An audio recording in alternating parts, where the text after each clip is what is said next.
Hey people, what's going on? I am the Broken Puppet, and today I'm doing another video for you. We're doing a whole complete tattoo design. This one's going to be of an eagle. Now this kind of eagle that maybe be on like a sort of chest or something. It's going to be a bit more kind of long, rather than sort of like, tall. Well, rather wide rather than tall, basically. I'm going to do this on the iPad Pro in Procreate. You can follow along with paper and pen if you want. I've got everything marked out the same kind of way. So when we do it, we're going to have 4 separate ways. We're going to do sketching. I'm going to go line work, shade and colour. So this is kind of the order of the way it's going to sit. So if you're sketching on paper, your sketch will be at the bottom, your line will be on top, your shading will be just a bit underneath that, and the colour go last. So we'll start off with sketching and work our way down it. For sketching, I'm going to use the reds. I'm going to use sketching technical pencil. So I'm going to start off with getting like a sausage shape, like this. Get a circle in the middle, and I'm going to get this line curved out this way. So I'm going to have this box. I'm going to do this really cool kind of rotation to the wing, I think. So you're going to have this sort of like kind of like half crescent moon kind of shape coming there, and as we get to the top of it, this is going to curve upwards and curve back. So you see, everything's kind of been made with the same kind of like sausage kind of crescent moon shape. So this is going to be the neck, the head, first part of the wing. Second part of the wing, you can have this box bit just here at the back coming off like this. It's going to be the tail. Get a little circle just here, make it a bit of an angle, we've done it dead straight. It's going to flick a little line just off of this. It's going to be where a foot is, another claw just behind, just there. And the second wing, I'm going to make this curve off backwards, like so. Maybe a little bit higher, I think. So that's the basic build up for the basic kind of blocking, and this is really important. This whole blocking stage is really important. It helps you kind of get everything exactly where you want to. If you go into full detail right from the get-go, you're going to have everything kind of out of proportion. You do this, make sure everything's kind of where it should be. The shapes look right, the body size looks right, it's going to look right. This stage, extremely important. So just to make it easier now, I'm going to turn this transparency just down a little bit and just sketch over the top. So if it's on paper, basically just rub it down a little bit, just so it's a bit more transparent. Because the idea is just kind of like a guideline now. So now we've got this, we can start sketching the more detailed parts. So now it's going to be about the neck of the face. I'm going to start off with the heads. So it's going to bring this back. I'm just going to whip in this kind of sort of zigzag motion, kind of across like this. As we get to the front of this, I'm going to create this curve. It's going to be quite steep. Now as it gets here, it comes down quite steep. I'm going to create 1 loop, 2 loop, bring curve line out and back. Bring line up just to sort of join up to that top bit, and boom, instant beak. Where this line is here at the top, we're going to curve this around, and as we get here, just before we get to this bit here, we're going to curve this and bring it back. I'm going to get a circle just here on the inside, very close, almost touching the beak. You can have it touching the beak if you want, but you just want to get nice and close to it. This back here won't look right. Just going to bring a couple of lines just off the back of it, because I like to do that for detail. And that's basically going to be the rough sort of head shape. Once I've got done, I'm going to bring this line up, like so. And now we've got this line here, I'm going to use this kind of rough sort of line to know when to stop. And I'm basically going to create these curve shapes, just looping around like this way. I'm going to have 2 layers, so you've got this first layer, and then the second layer. It's going to go here. So kind of like 2 layers to the wing. And again, just a little bit, just the top here, will kind of be sort of yellow. You tend to get that top of the wing parts. And now here, as we get this rotation, we're going to be, again, it's going to be 2 parts, but I'm going to bring in the top part first to make it a bit easier to make sure it's right. So I'm going to bring a straight line, curve downwards, another one, and each one's going to kind of sit on top. Now the first 3 I'm going to have kind of spiky, and then after that they kind of get a bit more kind of curved. I'm going to curve round like so. And then from around here, about the halfway mark, I'm going to mimic those lines, just curving back. We'll be more detailed as we sort of bring in the line work. We're just kind of making sure everything's kind of roughly where we want it. So this is the stage where you can kind of make adjustments if you want. And adjustments are very, very important, because not everything's going to be exactly how you want it straight away. So this back wing, you can see I've got this part here. I'm going to curve this round, just a little loop just here. Again, this is going to be yellow, similar to this part. It's just kind of like the bridge of the wing, really. And just here I'm going to bring in this first layer, so I'm going to whip in these curves, just coming down. And similar to the other top part of the wing, the first couple of ones are going to be spiky. I tend to do the first 3 spiky and then I start to curve. And make sure you've got quite a few, sort of bit coming down. You want to have, quite a lot of feathers. It just makes it feel a bit better to me. I just prefer it that way. So I'm going to curve this knee part around here, so I'm going to get this line curve in here. And then come off the back, I'm going to create these curvy lines, just coming like this, towards that knee bit. At the top of the knee, I'm going to create this kind of sort of semicircle, and I'm just going to keep curving these shapes down until I get to where the foot base is going to be. And the foot base, I'm going to do a circle at the back, circle here, circle there, and a circle there. Basically the end of each one of these lines, so it's basically like the toes. Then once you've got the toes, create a little curve at the bottom and bring it back. Curve at the bottom, bring it back. And this one you might not necessarily see because these two toes are quite close together. Just like that. Zoom out to make sure the toes are not too big or too small. The same way up here, so I'm going to get this bit, curve off it, curve back. And you won't really see these two because they're close, so I'm not going to bother doing those ones. Now, I'm not going to worry about the second knee. I might put like a little hint of it just here, but you wouldn't necessarily see that, so I'm not going to bother too much about that. I'm going to have some claws just coming off the edges of these. I like to mine kind of come off the centre part of them, but you can kind of go from where you kind of feel like is best. Bring this line across here. I'm just going to divide it up into a few sections. So here we've got 1, 2, 3, 4. I normally do about sort of 4 or 5, sometimes 6. But it's up to you. Now the inside part of the body here, this is going to stem from behind these parts here basically.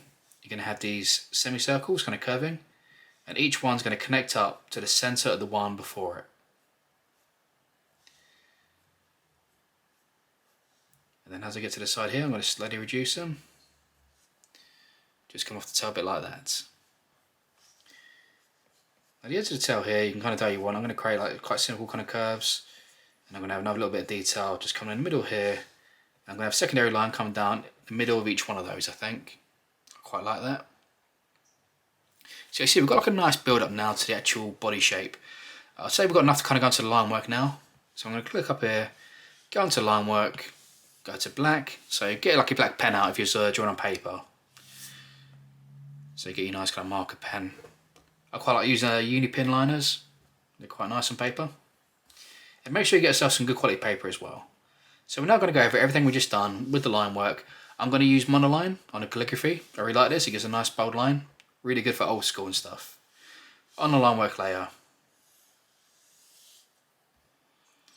look here, just make sure you got a line width right. I might go a tiny bit thicker, I think. I like a nice big bold line. Yeah. Now it's going to go over everything we just done. Just whipping over all these lines. Now I'm very quick with this, so don't feel like you have to go the same speed. Everyone goes at different speeds. There's nothing wrong with it. It's not a race. I'm just used to going fast.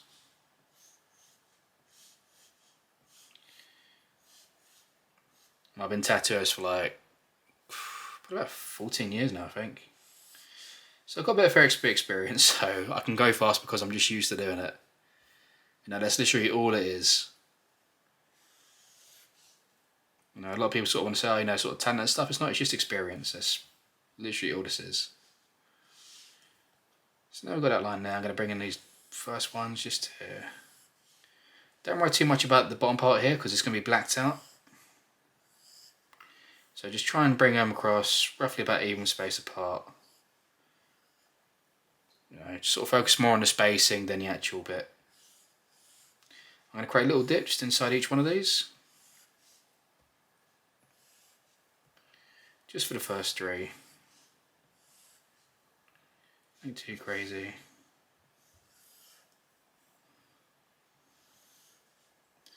Just keep looping around, looping around. I love drawing eagles. Such a classic, never get bored of them. Just draw the last one just there, I think, and then drawing the rotations as it sort of curves around to the inner part of the wing. You won't often see the wings quite done like this, but I just love how it looks with this rotation.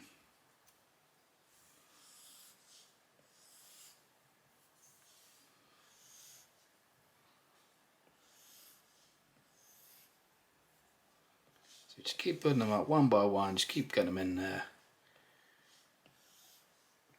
Like I said, take your time with it, don't sort of feel like you have to rush it. You know, good, nice, strong line work is really key to a good design.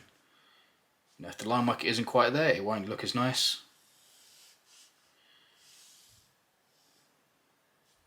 So yeah, rather than speed, focus on clean line work.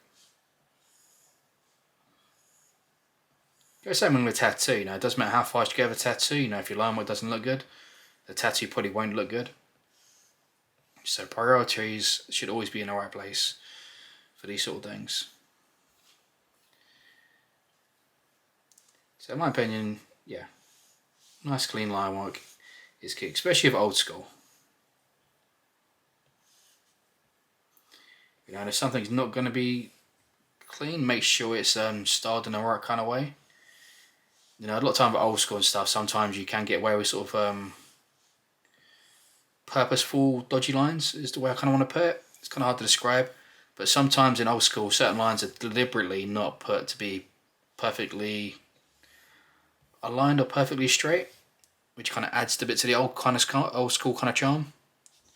And if you want something to look like a really old-fashioned tattoo, like, you know, back from sort of 1940s, 1950s, then yeah, you know, back then they wouldn't necessarily be like perfectly clean, you know, because the tattooists weren't quite as skilled and had the right kind of equipment to do as good a work as we do now. So a lot of the lines might not have been perfect. So if you really want to achieve that old-fashioned look, sometimes you can achieve that with a purposeful line that isn't perfect, if that makes sense.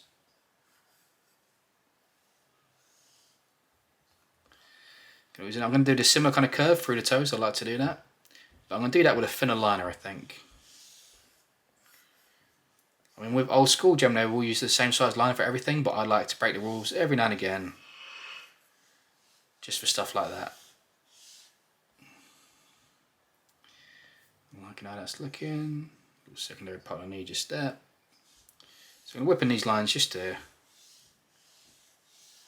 Now you can give a little bit of flick to the edge, you know, but generally in old school you don't really get too much of that flick, so I'm just bringing them in nice and bold, like so.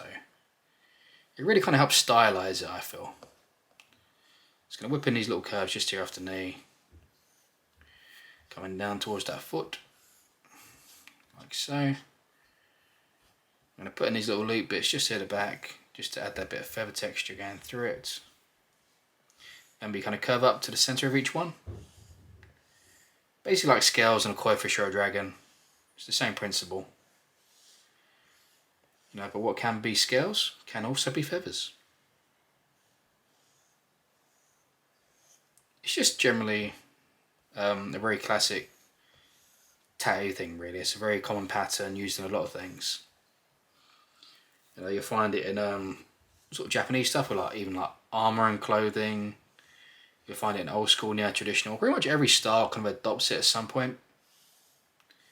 I think it's just the concept of semicircles repeating. It's just such a universal kind of pattern that really works nicely to most things. Little lines just down the middle there. It's going to have this nice little wavy line coming through here, I think. Double up again just here.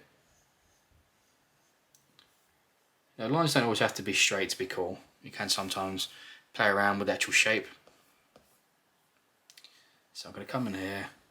I know I said I was going to use a thinner line, I will do for the inner part, but I'm going to use the main one just here for the bold part.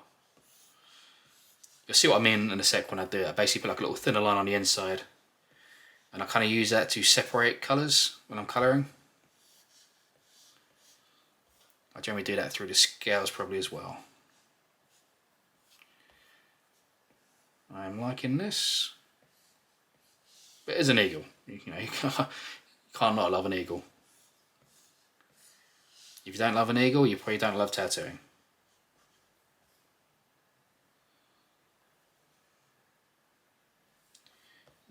Bit of a dodgy eye there, a bit closer. Nice black pupil just in there in the middle. I'm not going to fuss too much about here because I'm going to black in this area behind this bit. So I'm not too worried about that. So now we've done that, like I said, I'm going to bring that line width down. So we've got a much thinner line now. I'm just going to bring this, just mimicking the shape of those. Just all the way around.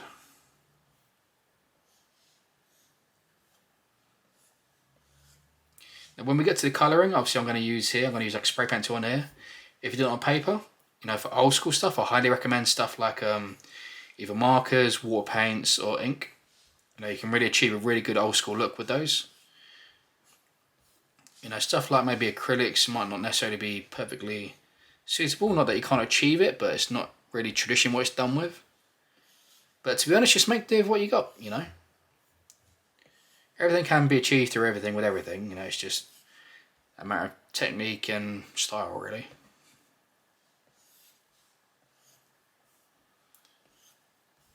So I'm just putting that secondary line just here, just in these scales. I mean, it doesn't really matter if they're going to be in thin, because these little sections inside these, I'm probably going to black.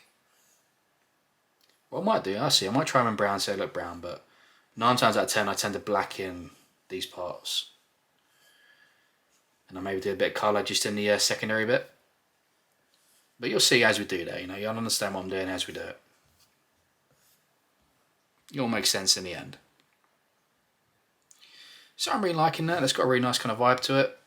So I'm going to turn off the sketching layers now, so we just got the line work.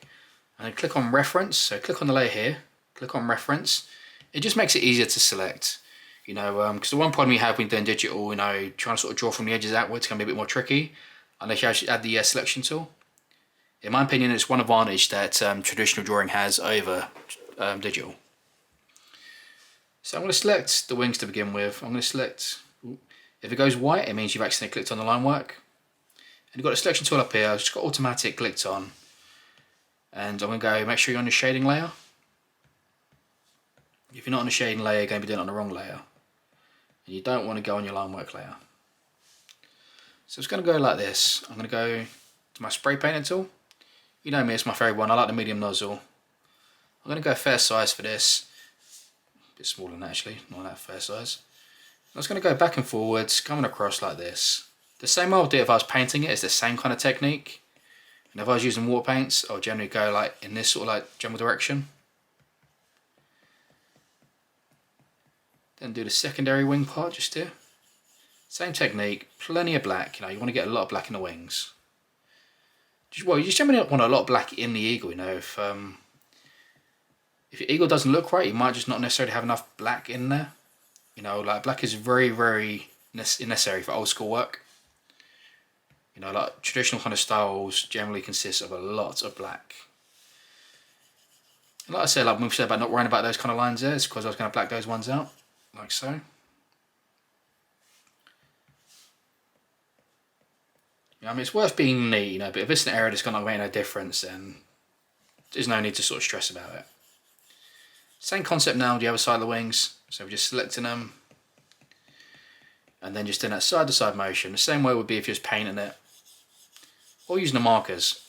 You know, if you get like a black marker and go down to your grayscales fading out. If you see like my older videos, you probably see me doing that. So you kind of get the gist of the old school technique with the markers. It's a very, very cool technique to do. Going to select this bottom part of this tail now. Bit the same principle. I'm going to come down here, not all the way, just towards the kind of edge of those line bits. And I haven't decided if I'm going to black this in or not. Let me just go. Yeah, I quite like that. I might do that black and then maybe a bit of red on these bits. You probably realise as I'm colouring in, I just generally make up the colours as I go along. You know, once you've got a bit of experience with it, it's quite easy to kind of do that. I'm just going to select inside each one of these like hair scale bits we have. And like I said, I think I want to kind of black them out. Yeah, I always black them out. They just look good on an eagle black. So I can do that. Next, I'm just going to draw. I'm going to use the freehand selection tool. So here, freehand. And when it's freehand, you can basically just draw the area you're going to draw in. So if you're doing this paper, you don't need to do this, because you basically just know you're going to go from the edge line work. But this just kind of helps it. So I want to go across here. too big for that. And again, just kind of black out, just kind of fading across. Not all the way to the edge of the lines, just kind of into the line bits, like so.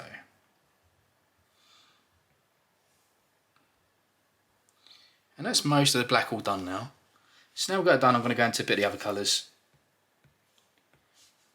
So I'm going to go back to the automatic selection. We'll go into the layer, excuse me, that says colour now. I'm going to select some of the areas that I guarantee that I now want yellow. You know, if you're not too sure about what colours you want to pick, just go for the colours that you know you definitely want in an area. So me, I'm going to go for the yellow bits first because I know I want those. I want those at the base of the foot, inside each one of those little curves on those scale bits. Going to select those.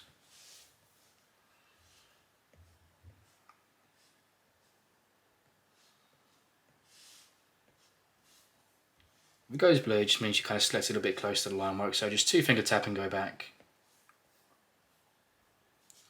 I know I want that beak yellow. Just going to come up here, I'm going to select my yellow. It's a nice kind of golden yellow as well, which I really like. I'm just going to bold it in to begin with, so just go over the whole thing. So if you're done on paper, just bold it in nice and yellow to begin with. And I'm going to come down, I'm going to select like a bit of a reddy kind of caramel tone.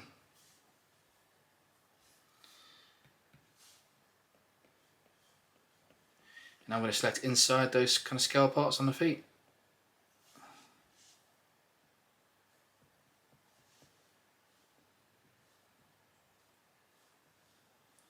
So, whoop. So just keep selecting all those little bits you need. If there's a little area like that that's too small to select, just use the freehand tool, makes it easier.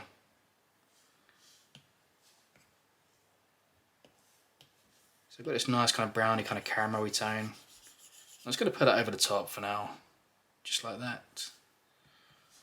I might use that inside these scale bits here as well. So these little bits just off the edge.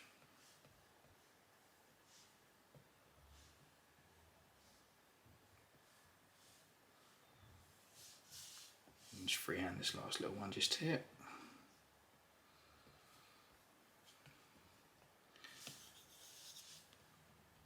Just going to colour those in brown. I haven't tried this yet, I'm going to just go yellow a sec and just see how it looks, a little faint down the middle. Yeah, I quite like that, a little bit down the middle. I'm going to go back to your matte selection, I'm going to select these bottom parts just here, and I'm going to select those top 3 feathers at the top. I'm going to go red.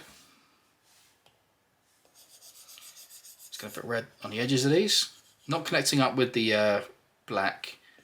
You know, I don't quite like doing that, it just doesn't look right to me. So leave a little white gap in between. It's a bit too strong on the edge. Let me see how it looks, a bit of a fade. Yeah, I like that with a fade. So once I've got that done, just do the last little bit you kind of missed out on. So just going to select this little part just here, because I accidentally missed that bit just there. That bit just there, I'm going to black in. Oops. And once you got done, come to the face. Now the face we're going to do a grey, so I'm just going to come up here, just look like a nice kind of grey tone. Sticking with the airbrush tool. And I'm basically just going to bring this across this line just here, a bit behind the eye.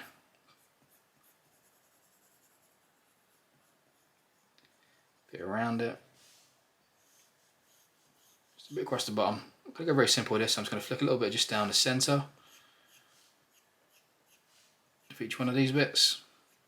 There's lots of different ways of sort of shading the eagle heads, you know, it's just one way I just really like to do, and it's nice, simple and effective. Just going to go for blue.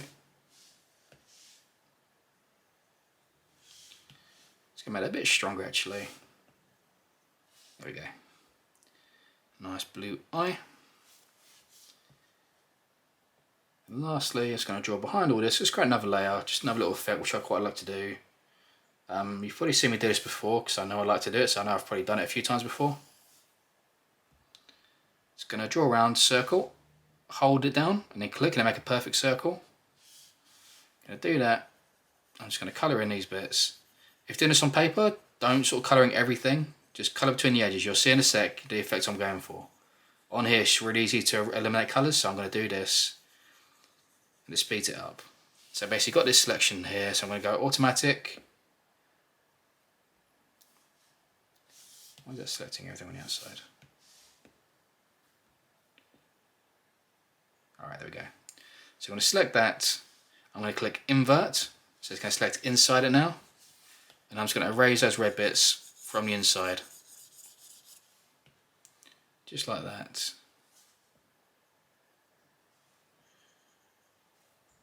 Just a little bit from inside. Here, just go close and do this manually.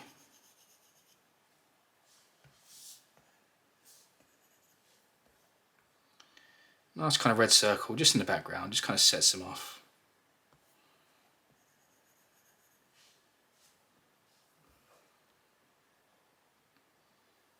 And once that's done, you can always throw something cool in the background of it. You know, I often have. I always do this. So I don't know why my pad does that. It kind of gets stuck a little bit on the thing. I've got a few little bits in my background that I've created.